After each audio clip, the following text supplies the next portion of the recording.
അപ്പോൾ നമ്മളിന്ന് സൺഡേ അതുകൊണ്ട് പുറത്തേക്ക് വന്നിരിക്കുകയാണ്. എല്ലാവരും കൂടി ഒന്ന് ഔട്ടിങ്ങിന് വന്നിരിക്കുക. അപ്പോൾ നമുക്ക് തന്നെ കാസ്കേഡ് ഒന്ന് കാണാം കേട്ടോ. ഓക്കെ, നമ്മുടെ മലമ്പുഴ യക്ഷീനെ പോലുള്ള ഒരു അമ്മച്ചി ഇവിടെ കിടക്കുന്നുണ്ട് കേട്ടോ.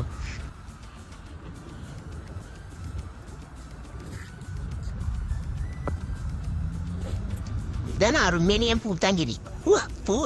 ടയർ വെച്ചിട്ടുള്ള ഇതിനെയാണ് തോന്നുന്നു.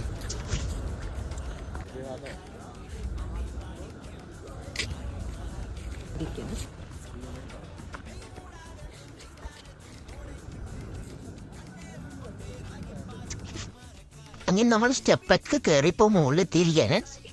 മുകളിൽ നിന്നുള്ള വ്യൂ കാണിച്ചു തരട്ടോ.